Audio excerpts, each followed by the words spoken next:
오늘은 6월의 마지막 주일입니다. 벌써 6월이 다 가고 이번 주 금요일엔 또 7월이 이제 시작되는 6월의 마지막 주가 되었습니다.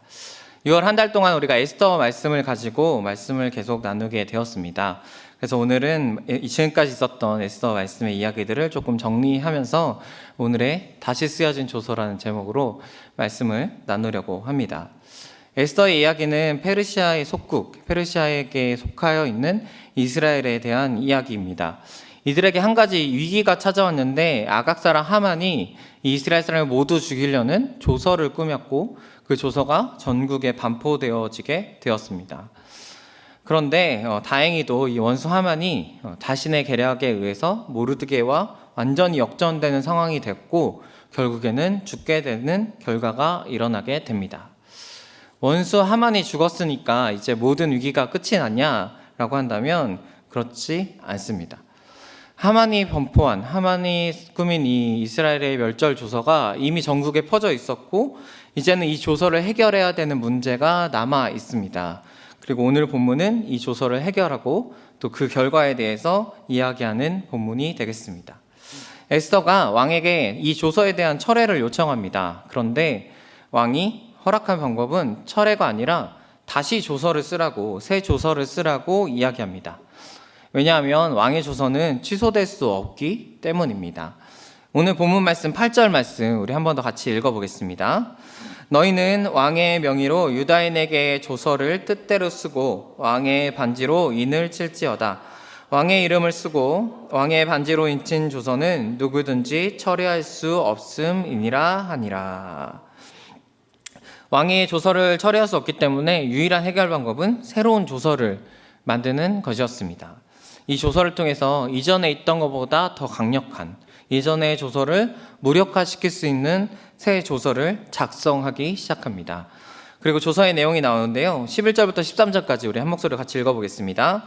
조서에는 왕이 여러 고을에 있는 유다인에게 허락하여 그들이 함께 모여 스스로 생명을 보호하여 각 지방의 백성 중 세력을 가지고 그들을 치려하는 자들과 그들의 처자를 죽이고 도륙하고 진멸하고 그 재산을 탈취하게 하되 아하수레우 왕의 각 지방에서 아달월 곧 12월 13일 하루 동안에 하게 하고 이 조서 초본을 각 지방에 전하고 각 민족에게 반포하고 유다인들에게 준비하였다가 그날의 대적에게 원수를 갚게 한지라. 아멘. 이전에 하만의 조서를 보면 이 하만의 조서가 시행되는 날이 아달월 13일이라고 말씀하고 있습니다. 오늘 새로운 조서의 내용에 보면요. 실행 날짜가 아달월 13일입니다. 같은 날 새로운 조서가 효력을 발휘하기 시작한다라는 거죠. 원래 아달월 13일은 사망의 날이었고 원래 아달월 13일은 멸망의 날이었습니다. 그런데 오늘 다시 쓰여진 이 조서에 의해서 이 멸망의 날이 다시 생명의 날로, 이 실패의 날이, 이 사망의 날이 다시 승리의 날로 바뀌어진 줄로 믿습니다.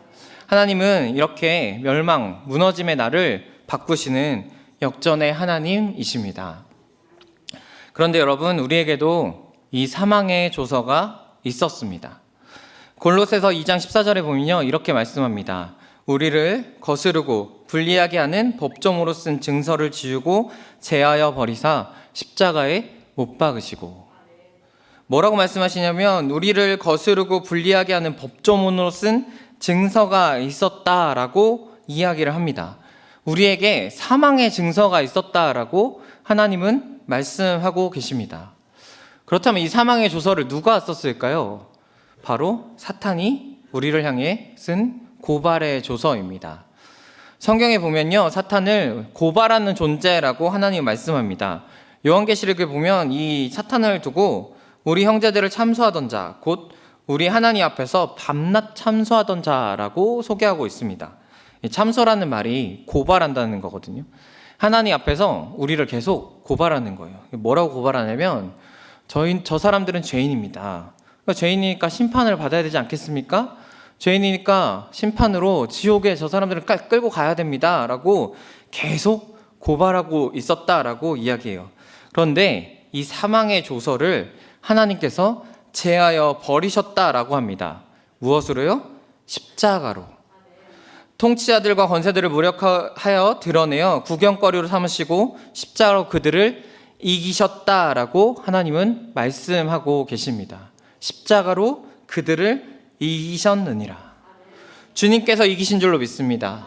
주님께서 십자가로 이기신 줄로 믿습니다. 그래서 우리에게 쓰여진 이 사망의 조서가 이제 찢겨지고 새로운 조서가 우리에게 쓰여진 줄로 믿습니다. 여러분, 이 사실을 믿고 확신하는 여러분이 되시기를 축복합니다.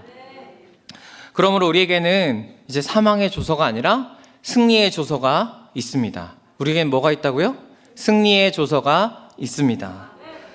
로마서 8장에 이렇게 얘기합니다. 그러므로 이제 그리스도 예수 안에 있는 자에게는 결코 정죄함이 없나니 이는 그리스도 예수 안에 있는 생명의 성령의 법이 죄와 사망의 법에서 너를 해방하였음이라. 우리에게 있었던 죄와 사망의 법을 생명과 성령의 법이 해방하였다고. 우리에게 있던 그 사망의 조서를 이제 하나님이 생명의 조서로 해방하였다라고 이야기하십니다. 그러므로 우리에게는 사망이 없이 생명이 있는 줄로 믿습니다. 그래서 이제 우리는 다시 고발당하지 않아요. 왜냐하면요, 하나님이 이렇게 말씀하세요. 누가 능히 하나님께서 택하신 자들을 고발하리요? 의롭다 하시는 하나님이시니. 사탄이 아무리 우리를 고발해도 우리는 고발당하지 않는다고. 누가 하나님 택한 자들을 고발할 수 있느냐? 의롭다 하시는 하나님이시다 라고 말씀하고 있습니다. 그러니까 여러분, 우리는 이제 더 이상 속지 않아야 합니다. 사탄은 여전히 자기가 우리에게 찾아와서 자기가 이끄는 그 사망이 우리에게 죄인이라고 말하는 그 말이 당연히 자기가 이길 줄 알고 지금도 이긴다고 생각하면서 우리를 속입니다. 너 아직 죄인이잖아. 너 아직 천국에 갈 수 없는 존재잖아. 너 하나님 그렇게 잘 믿을 수 없는 존재야 라고 우리에게 아직도 자기가 쓴 그 사망의 조서가 유효한 것처럼 속이고 있습니다. 그러나 여러분, 속지 않아야 합니다. 하나님께서 그 조서를 찢으셨고 하나님께서 십자가로 그 조서를 이기신 줄로 믿습니다. 이것을 믿는다면 우리는 속지 않을 수 있습니다. 그럼에도 불구하고 우리가 속는 이유가 있다면 우리가 내 자신을 보기 때문입니다. 여러분, 어떤 사람도 죄인이라는 말에서 쉽게 벗어날 수는 없습니다. 내가 예수를 믿지만 내가 죄인이 아닌 것은 아닙니다. 그래서 우리가 사탄의 속삭임에 속게 된 이유가 너 죄인이잖아 했을 때 나를 보면 내가 죄인이고 죄인은 하나님 나라에 갈 수 없기 때문에 좌절과 절망과 시리에 빠지게 됩니다. 그러나 여러분, 기억할 것은 하나님이 우리가 완전한 의인이어서 내가 완전 죄인에서 완전 벗어나서 내가 무엇을 잘해서 구원을 얻은 게 아니라 하나님께서 말씀하시는 것은 내가 예수를 믿기 때문에 네가 의인이야 라고 이야기를 하십니다. 여러분, 그 사탄의 음성 가운데 나를 보는 것이 아니라 하나님을 보시기를 축복합니다. 예수님을 믿기 때문에 주님은 우리를 의인이라고 부르시고 우리를 하나님 나라로 초청해 가십니다. 내가 예수를 믿는다면 여러분, 오늘 우리는 의인이 된 줄로 믿습니다. 그리고 이 믿음으로 우리가 승리하게 되는 줄로 믿습니다. 주님께서 말씀합니다. 무릇 하나님께로부터 난 자는 세상을 이기느니라. 세상을 이기는 승리는 이것이니 우리의 믿음이니라. 오직 믿음으로 우리가 승리할 줄로 믿습니다. 하나님께서 사망의 문제를 해결하여 주셨습니다. 여러분, 사망의 문제는 이 땅 그 어떤 걸로도 해결할 수 없는, 그 누구도 해결할 수 없는 가장 거대하고 가장 큰 문제입니다. 그런데 이 문제를 하나님께서 해결하여 주셨습니다. 그렇다면 그보다 작은 문제도 하나님이 해결하실 줄로 믿습니다. 여러분, 한번 생각해 보십시다. 어떤 사람이 수학을 진짜 잘하는데 산수 문제 하나 못 풀까요? 어떤 사람이 영어에 엄청 능통하고 회화도 엄청 잘하고 막 글도 잘 쓰는데 알파벳 하나 못 쓸까요? 어떤 사람이 한국어 시험에 만점을 맞았는데 기역, 니은, 디귿 못 쓸까요, 여러분? 여러분, 우리의 모든 문제는 죽음의 문제를 해결하신 그 하나님 앞에서 이 작은 알파벳 쓰는 거 그 정도도 안 될 줄로 믿습니다. 하나님께서 이 모든 문제를 아주 가볍게 손쉽게 이 더 작은 문제들을 해결하여 주실 줄로 믿습니다. 그래서 하나님께서 말씀합니다. 염려를 다 주께 맡겨라. 너의 염려를 다 내게 맡겨라. 내가 이 사망의 권세를 이긴 것처럼 너희의 모든 문제를 내가 이기게 해주겠다라고 말씀하고 계십니다. 여러분, 여러분에게 문제가 있다면 이 하나님께 맡기시는 여러분이 되시기를 축복합니다. 주님의 이 말씀을 의지하여서 우리의 모든 염려를 주님께 맡기는 여러분이 되시기를 축복합니다. 주님이 말씀합니다. 복음은 모든 믿는 자에게 구원을 주시는 하나님의 능력이 됨이라. 복음은 능력이라 말씀하십니다. 이 능력은 믿는 자에게 구원을 주시는 하나님의 능력이라고 승리를 선포하시면서 나아가는 여러분이 되시기를 축복합니다. 여러분, 이 시간 저를 따라서 함께 고백해 주시겠습니까? 예수 승리, 내 승리, 예수 권세, 내 권세, 예수 생명, 내 생명, 예수 능력, 내 능력. 할렐루야! 아멘. 우리 박수로 주 앞에 영광 올려드립시다. 우리의 고백처럼 예수의 승리가 내 승리가 될 줄로 믿습니다. 예수의 능력이 내 능력이 될 줄로 믿습니다. 예수님의 생명이 나의 생명이 될 줄로 믿습니다. 믿는 자에게 이런 표적이 나타나고 이 능력을 경험하는 역사가 일어나게 될 줄로 믿습니다. 여러분, 이 승리를 확신하는 여러분이 되시기를 축복합니다. 새로운 승리의 조서가 이렇게 쓰여지고 반포되어졌습니다. 이제 유다인들의 반응을 살펴보겠습니다. 오늘 본문 15절과 16절 말씀 함께 읽겠습니다. 모르드게가 푸르고 흰 조복을 입고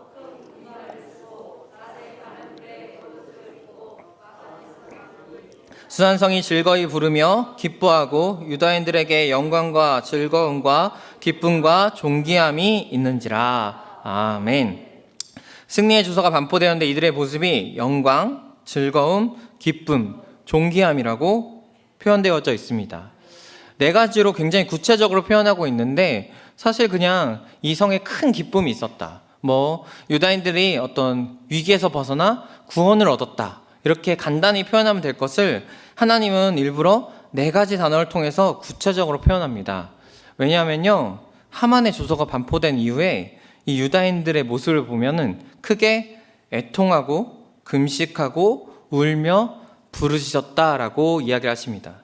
그런데 오늘 이 애통과 금식과 눈물과 부르짖음이 오늘 새로운 조서를 통해서 영광과 즐거움과 기쁨과 존귀함으로 바뀌었다고 주님은 말씀하고 계십니다. 여러분, 우리 하나님은 역전의 하나님이십니다. 애통을 바꾸시고 사망을 바꾸시고 그 슬픔과 부르짖음을 바꾸셔서 영광과 즐거움과 기쁨과 존귀함으로 바꾸신 우리의 하나님이신 줄로 믿습니다. 여러분에게 고난이 있다면 그것이 기쁨이 되어질 것입니다. 여러분의 어려움이 있다면 그것이 기회가 되고 승리로 바뀌어질 줄로 믿습니다. 여러분의 삶 가운데서도 바로 이러한 역전의 하나님의 은혜가 있기를 축복합니다. 여러분, 승리의 조서가 주어졌다면 주님께서 우리에게 사망의 그 법조문을 찢으시고 이제 예수 그리스도로 말미암아 우리에게 승리의 조서가 주어졌다면 오늘 말씀처럼 애통과 슬픔을 버리고 영광과 기쁨으로 나아가야 합니다. 우리에게 주어진 이 승리를 여러분, 우리가 노려야 할 줄로 믿습니다. 주님께서 우리에게 승리케 하셨다면 우리가 이 승리를 누리면서 주 앞에 나아가기를 축복합니다. 하나님께서 우리에게 승리를 주십니다. 그리고 이 승리를 누리기 원하십니다. 디모데전서 6장 후반절에 이렇게 얘기합니다. 오직 우리에게 모든 것을 후히 주사 누리게 하시는 하나님께 두며. 하나님께서 우리에게 모든 것을 후하게 주신다고, 넘치도록 주신다고 말씀하시면서 왜 주시냐면 누리게 하시려고. 내가 너희들에게 승리를 주고 복을 주고 내가 많은 걸 주는데 그 이유가 누리게 하시려고 우리에게 주신다고 말씀합니다. 여러분, 이것을 누리시는 여러분 되시기를 축복합니다. 우리가 신앙생활 하면서 이 누린다는 말을 참 많이 사용합니다. 복음을 누려야지. 예수를 믿었으면 이제 누리자, 좀 행복하자, 즐겁자라는 얘기를 많이 하게 됩니다. 그런데 이 누린다는 맛이 무엇일까? 이 설교를 준비하면서 곰곰이 생각해 봤습니다. 그리고 어떻게 하면 좀 더 이 누린다는 말을 쉽게 소개할 수 있을까를 고민했는데요. 한번 여러분 이렇게 생각해 보십시오. 자녀가 부모가 해주는 밥을 먹잖아요. 부모님이 막 몇 첩 밥상을 막 이렇게 쌓아줬어요. 그럼 자녀가 해야 될 건 뭐죠? 맛있게 먹어야죠. 그렇죠? 맛있게 먹어야죠. 그게 누리는 겁니다. 그런데 만약에 이 자녀가 밥을 먹으면서 이런 생각을 한다고 생각해 보세요. 저 부모님이 나한테 이제 밥을 주는데 이거를 잘 먹여서 날 가지고 뭘 하려고 하지? 라고 생각한다면 밥이 들어갈까요, 여러분? 날 열심히 살찌워 갖고 혹시 잡아먹으려고 하는 건 아닌가? 라고 생각한다면 여러분 이게 밥이 넘어갈까요? 이게 약간 돼지 마인드잖아요. 이게 열심히 먹으면 잡아먹히지 않을까? 난 적당히 먹고 살을 안 찌워야 안 잡아먹겠지? 약간 이런다면 밥을 먹을 수 없을 거예요. 또 이렇게 생각해 봅시다. 어떤 부모가 자녀에게 멋진 신발을 사줬어요. 그럼 자녀가 누리려면 어떻게 해야 될까요? 열심히 신고 다녀야죠. 밖으로 막 신고 다니고 당장 신고 나아가서 막 자랑도 하고, 야 부모님이 야 이런 신발 사줬어. 게다가 이거는 약 리미티드 에디션이야. 막 단대로 살 수도 없어. 부모님이 진짜 힘들게 해서 나에게 주셨어. 막 자랑도 하고 막 기뻐하고 열심히 신고 다녀야 되는데, 이것이 이제 누리지 못하면 이 신발이 다를까 봐, 많이 신고 다녀서 다르면 어떡하지? 다르면 안 사주면 어떡하지? 막 이런 생각 갖고 누리지 못하면 안 되겠죠. 여러분 신나게 신고 다니시는 여러분이 되시길 축복합니다. 만약 다른다면, 다 신발이 달았어요. 그럼 어떻게 할까요? 하나님 오늘 말씀하시잖아요. 모든 것을 후히 주사. 하나님이 또 사주실 줄로 믿습니다. 하나님이 더 좋은 신발도 우리에게 주실 줄로 믿고 더 맛있는 것도 우리에게 주실 줄로 믿습니다. 여러분 하나님이 주시는 것들에 어떠한 계략도 없음을 여러분 믿으십시오. 부모님이 먹는 음식을 먹으면서 부모님이 베풀어 주신 어떤 물질과 옷과 또 베풀어 주는 많은 환경들을 보면서 나중에 이거 2배로 땡겨 받으려는 거 아니야? 막 이렇게 생각하면 불안해서 자녀로 살겠어요, 여러분? 하나님이 내게 어떤 걸 주시는데 하나님 나에게 뭐 더 큰 걸 요구하시지 않을까? 이런 불안감으로 산다면 여러분 하나님 앞에 누릴 수 없습니다.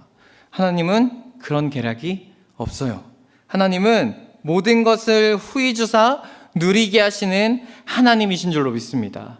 여러분 하나님이 여러분에게 주시는 모든 복을 후히 주시고 또한 누리시는 여러분이 되시기를 축복합니다. 특별히 오늘 여러분에게 승리를 선포하며 이 승리를 붙잡고 나아갈 때 여러분 이 승리를 누리시는 여러분이 되시기를 축복합니다. 주님이 주신 승리를 제대로 누리려면요, 제대로 붙어 있어야 합니다. 하나님께서 요한복음 15장에 포도나무와 가지의 비유를 하시는데요, 이 말씀을 보면 가지가 포도나무에 붙어 있을 때 열매를 많이 맺는다.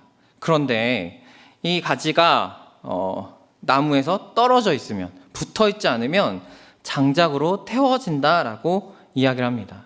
그러니까 우리가 하나님께 붙어 있을 때 열매를 많이 맺는다, 승리하는 삶을 누릴 수 있다라고 이야기를 하십니다. 그런데 이 붙어 있는 게 사실은 조금 자유를 억압받는, 아니 누린다고 하면서 막 마음대로 살지도 못하게 하고 뭔가 붙어 있고 사실은 좀 깝깝하고 약간 누리려면서 왜 이렇게 붙어 있어야 되냐라고 생각할 수 있잖아요. 여러분 한번 생각해 보세요. 물고기가 자기의 삶을 누린다고 칩시다. 물속에서 아주 신나게 헤엄도 치고 신나게 누리고 있어요. 근데 나는 더 큰 세상을 누리고 싶어 하면서 물고기가 물 밖으로 탁 튀어나옵니다. 그럼 물고기는 어떻게 될까요? 죽게 되겠죠. 여러분 낚시꾼이 낚시를 하는데 물고기가 그 미끼를 물고 딱 물 밖으로 탁 튀어나가면서 야 이제 나는 더 큰 세상을 누리게 될 거야 하면서 아싸 하면서 나올까요? 나온 순간 죽었다라고 하면서 떨어지게 될 겁니다. 여러분 놀이동산에 가면 롤러코스터가 있죠. 난 롤러코스터를 좀 더 신나게 타고 싶어, 좀 더 스릴 있게 타고 싶어 하는 생각에 안전바를 내리지 않는다고 생각해 보세요. 출발했어요. 그럼 어떻게 될까요? 주님께 좀 더 빨리 가게 되겠죠. 주님이 너 오라고 안 했는데 왜 왔어? 이렇게 되는 상황이 벌어지겠죠. 여러분 안전바가 있으니까 우리가 그 험난한 길을 즐거움으로 탈 수 있는 겁니다. 내가 거기에 잘 붙어 있으니까 그 험난한 길을 잘 갈 수 있는 겁니다. 우리가 하나님께 붙어 있으면 붙어 있을수록 우리는 이 삶을 누리게 될 수 있는 줄로 믿습니다. 하나님께서 이 잘 붙어 있는 비결을 말씀해 주셨는데, 이 잘 붙어 있는 비결, 하나님께 잘 붙어서 승리를 누릴 수 있는 비결이 무엇이냐면 바로 하나님의 말씀이라고 이야기하십니다. 요한복음 15장 7절에 이렇게 말씀합니다. 너희가 내 안에 거하고 내 말이 너희 안에 거하면 무엇이든지 원하는 대로 구하라. 그리하면 이루리라. 여러분, 원하는 대로 구하면 이루어진대요. 열려라 참기하면 열리고 뭐 달라고 하면 주어지고, 하나님 승진하게 해달라고 하면 승진하고, 돈 벌게 해달라고 하면 돈 벌고 네. 하나님이 말씀하시잖아요. 너희 안에 거하면, 내 말이 너희 안에 거하면 무엇인지 원하는 대로 구하라. 그리하면 이루리라. 하나님의 말씀에 붙어 있으면 우리의 인생이 무엇이든지 원하는 대로 이루어지는 인생이 될 줄로 믿습니다. 하나님께 행복하고 즐거움이 우리 가운데 있는 줄로 믿습니다. 언제요? 하나님의 말씀에 붙어 있을 때. 신명기 말씀에도 이렇게 말씀합니다. 여호와께서 우리에게 이 모든 규례를 지키라고 명령하셨으니 이는 우리가 우리 하나님 여호와를 경외하여 항상 복을 누리게 하기 위함이다. 하나님이 명령과 규례를 주셨는데 왜 주셨냐면 너희가 하나님 여호와를 경외해서 항상 복을 누리라고. 말씀 지키는 거 좀 깝깝하고 억압되고 그럴 수 있는데 하나님이 그걸 통해서 무엇을 하기 원하냐면 항상 복을 누리게 하신다고 말씀합니다. 여러분, 우리에게 있는 누림은 말씀을 통해 누리게 될 줄로 믿습니다. 우리가 하나님께 붙어 있으면 붙어 있을수록, 우리가 가지로서 그 포도나무에 붙어 있으면 붙어 있을수록 우리에게는 수많은 하나님의 열매가 맺혀지고 수많은 은혜의 열매가 맺혀질 줄로 믿습니다.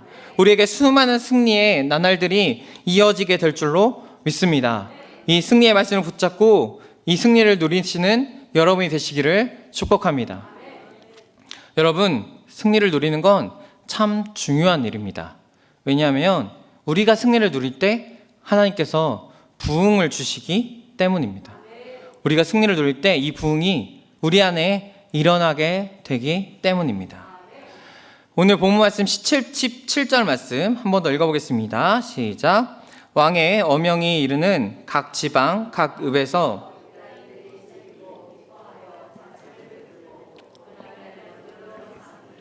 본토 백성이 유다인을 두려워하여 유다인 되는 자가 많더라. 사망의 날이 생명의 날이 되는 기적이 나타났습니다.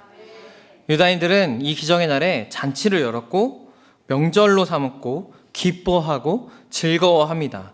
그리고 그 결과 말씀의 끝에 뭐라고 하냐면 본토 백성이 유다인을 두려워하여 유다인 되는 자가 많았다라고 이야기합니다. 그 강대국의 페르시아인들이 이 소수의 유다인들을 보면서 우리가 유다인이 되어야겠다. 왜냐하면 이 날이 지금 멸망의 날인 걸 다 알잖아요. 이 모든 나라에 이 민족이 멸망할 것을 모든 사람이 알고 있었어요. 그런데 이 날이 뒤집어지는 역사가 일어납니다.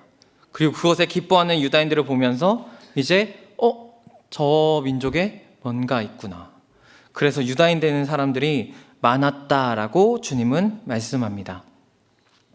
여러분, 이 땅에 많은 교회들이 부흥을 꿈꿉니다. 그런데 많은 교회들이 모두가 부흥하지는 못합니다. 물론 부흥은 사람의 노력이 아니라 하나님의 은혜라고 생각합니다. 우리의 노력도 중요하지만 그 노력 가운데 하나님이 부어주시는 은혜가 있어야 부흥이란 게 일어날 수 있다고 생각합니다. 그런데 많은 부흥하는 교회들을 볼 때 하나님께서 그 교회에 은혜를 주시는 모습에 한 가지 공통점이 있습니다. 그것이 뭐냐면 이 복음을 누리는 교회입니다. 오늘의 이야기로 한다면 이 승리를 누리는 곳에 하나님께서 부흥을 일으켜 주십니다. 요한복음 4장에 신하의 아이를 고쳐준 사건이 등장합니다. 예수님께서 자기 아이를 고치기 위해서 나온 신하에게 이렇게 말씀합니다. 예수께서 이르시되 가라, 내 아들이 살아있다 하시니 그 사람이 예수께서 하신 말씀을 믿고 가더니. 신하가 왔어요. 왔는데 그 신하를 보면서 너의 아들은 살아있어. 살아있는 걸 보고 간 게 아니라 예수님의 그 말씀을 듣고 이제 돌아갑니다. 자기의 집으로. 이 말씀을 듣고 돌아가서 이 말씀대로 이루어짐을 이 신하가 깨닫게 돼요. 그 결과 요한복음 4장 53절에 그의 아버지가 예수께서 내 아들이 살아있다 말씀하신 그때인 줄을 알고 자기와 온 집안이 다 믿으니라.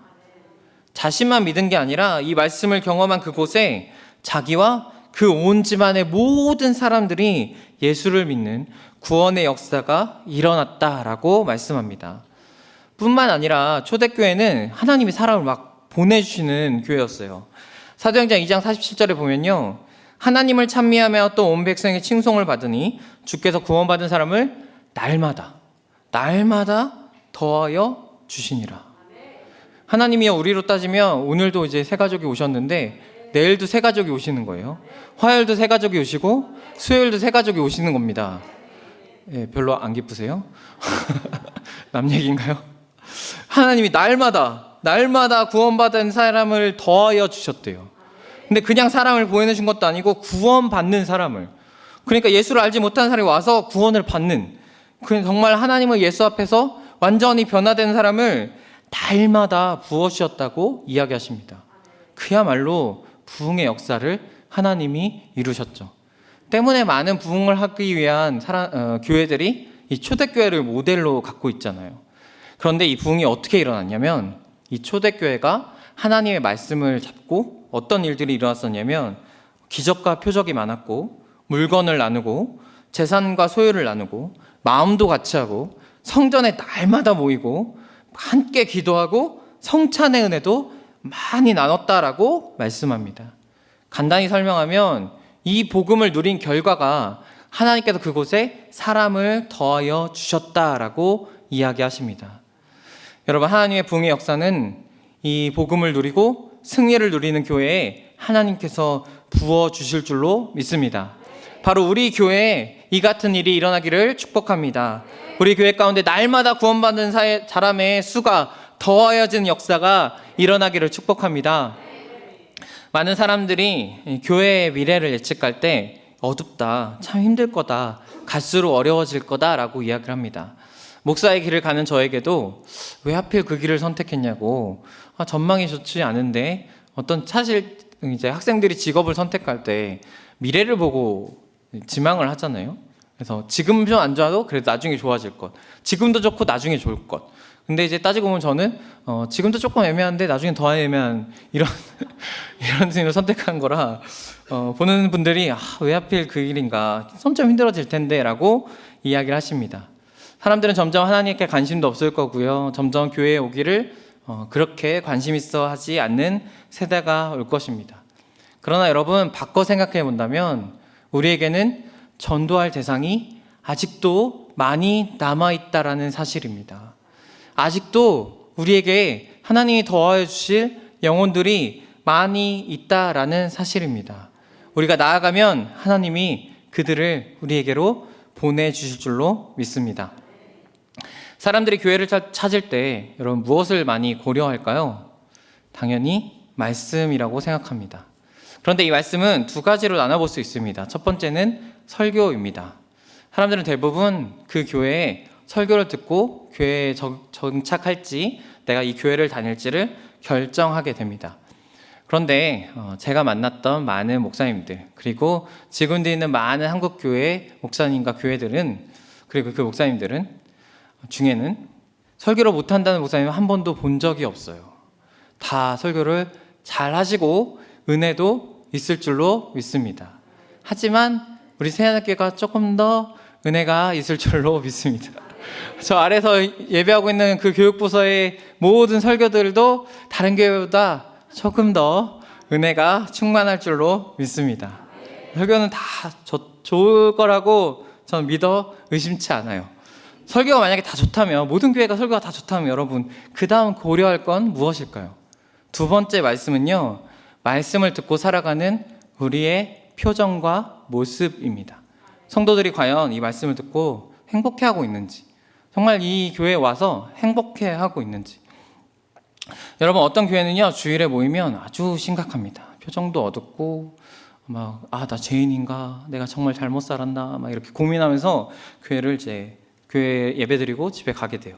그런데 어떤 교회는요, 예배하고 나서 정말 행복하게 기쁘고 즐겁고 너무나 행복해서 이제 집에 가게 돼요. 어떤 교회일까요? 새하늘교회죠, 여러분. 믿습니까? 강제로 요구하는. 여러분, 우리 교회는 예배 후에, 그리고 지금도 행복한 교회인 줄로 믿습니다. 우리 안에 미소가 넘쳐나고 승리가 넘쳐나고 기쁨이 넘쳐날 줄로 믿습니다. 한 가지 안타까운 건 우리가 마스크를 쓰고 있어서 이게 잘 드러나지 않는다는 거예요. 우리가 코로나를 겪으면서 지금도 우리가 마스크를 쓰면서 이제 표정이 가리워진 채 눈만 이렇게 딱 보이는 채로 예배하고 있는데, 그러다 보니까 코로나를 겪으면서 새로운 말들이 생겼어요. 혹시 여러분 마기꾼이라는 말 들어보셨나요? 이게 무슨 말이냐면 이제 마스크를 쓰고 사람이 다니잖아요. 근데 이제 마스크를 딱 벗었을 때 내가 기대했던 것보다 외모가 조금 달랐던 거예요. 그래서 이 말이 뭐냐면 마스크랑 이제 사기꾼이란 말을 합친 건데, 요즘에는 이제 뭐 소개팅을 한다거나 남녀가 만나면 밥 먹을 때 처음 실제 얼굴을 본대요. 계속 마스크를 쓰고 데이트를 하다가 이제 밥 먹을 때 비로소 짠, 약간 뭐 깜짝 파티처럼 나 이런 사람이야 하고 딱 봤는데 뭔가 사기당한 느낌? 이렇게 마기꾼이라고 합니다. 근데 이와 반대로 또 다른 말이 있는데요, 바로 마해자라는 말이에요. 이거는 마기꾼이랑 피해자를 합친 말입니다. 오히려 마스크가 이제 방해가 된다라는 거죠. 그래서 가끔 이제 스타들이 이제 마스크를 쓰다가 포토존에서 이렇게 마스크를 벗는 때가 있어요. 그러면 잘 들어보시면 이제 밖에서 이제 환호성이 터집니다. 우와, 막 이게 벗는 게 너무 멋있고 벗고 나는 얼굴이 너무 예쁜 거예요. 그러니까 사람들이 그냥 아주 자연스럽게 환호성이 터지는 거죠. 오히려 이제 마스크가 이 사람을 가리고 있어서 저 사람은 마스크의 피해자다 해서 마해자란 말이 있는데, 여러분 우리 교회는 마해자가 많을 줄로 믿습니다. 우리의 표정이 가려져서 이게 마기꾼은 없고요. 마해자가 많을 줄로 믿습니다. 참 안타까워요. 우리 행복한 이 표정이 다 드러나지 않는 게. 하지만 여러분, 이 행복함이 이 마스크를 뚫고 나오게 되는 줄로 믿습니다. 여러분, 우리의 기쁨이 이곳 가운데 뿜뿜 나오게 될 줄로 믿습니다. 여러분, 지난주에 제가 설교하면서 숨길 수 없는 두 가지를 얘기해 드렸는데, 하나는 재채기, 하나는 사랑이었습니다. 그런데 오늘 숨길 수 없는 또 한 가지가 있다면 여러분, 행복입니다. 행복한 사람의 모습은 숨길 수가 없어요.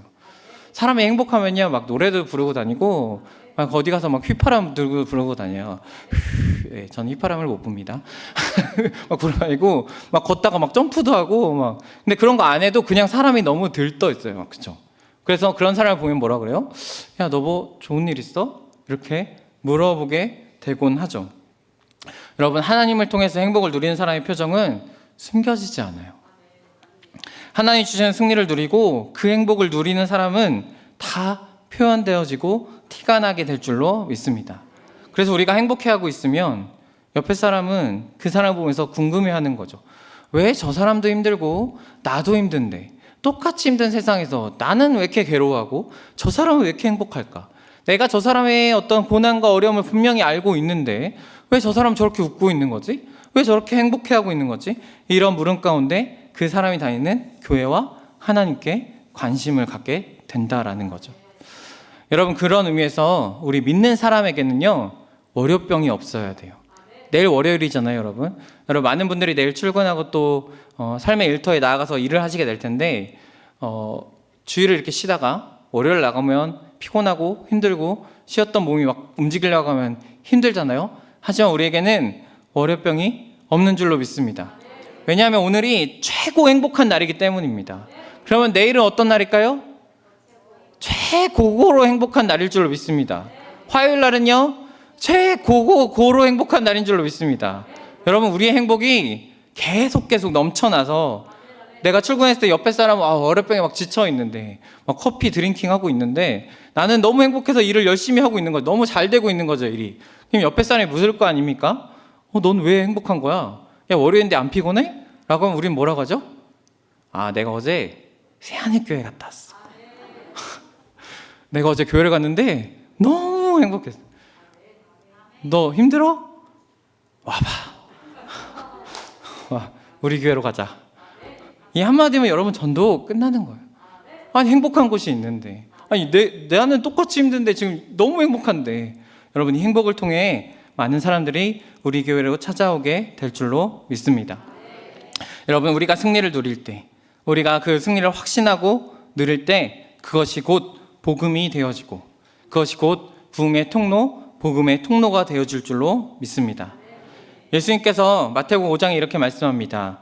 이같이 너희 빛이 사람 앞에 비치게 하여 그들로 너희 착한 행실을 보고 하늘에 계신 너희 아버지께 영광을 돌리게 하라. 사람들이 뭘 본다고요? 우리의 착한 행실, 우리의 행동, 우리의 삶을 본다고 하나님은 말씀하고 계십니다. 물론 궁극적인 목표는 그들이 하나님을 보게 하는 것입니다. 궁극적으로는 그들이 하나님을 만나고 하나님으로 인해서 교회에 정착하고 신앙생활을 이어가야 하겠지만, 그보다 먼저 이 세상 가운데 하나님을 전하는 방법이 있다면 그것은 우리의 삶인 줄로 믿습니다. 여러분, 오늘 주님께서 말씀합니다. 우리에게 사망이 있었는데 그것이 승리로, 생명으로 바뀌었다. 이 승리를 확신하라고 말씀하시고 이 승리를 누리라고 말씀합니다. 그리고 그 누림 가운데 하나님의 더하여 주시는 역사가, 하나님의 사람 부흥의 역사가 있게 될 줄로 믿습니다. 여러분, 이 사실을 믿는다면 이제 나아가서 이 복음을 누리고 확신함으로 주님께서 우리 교회 가운데 일으키실 이 부흥의 주인공들이 여러분이 되시기를 축복합니다. 이 시대가 어렵다고 힘들다고 어둡다고 얘기하지만, 여러분, 이 복음이 선포되는 그 어떤 순간에도 이 세상이 복음에 편했던 적은 단 한 번도 없습니다. 하지만 하나님은 부흥케 하셨고 부흥하는 교회는 반드시 있는 줄로 믿습니다. 그리고 그 교회가 우리 새하늘 교회가 될 줄로 믿습니다. 여러분, 승리를 선포하시고 승리를 누리시고 복음의 주인공들 되는 여러분 되시기를 축복합니다. 기도하겠습니다.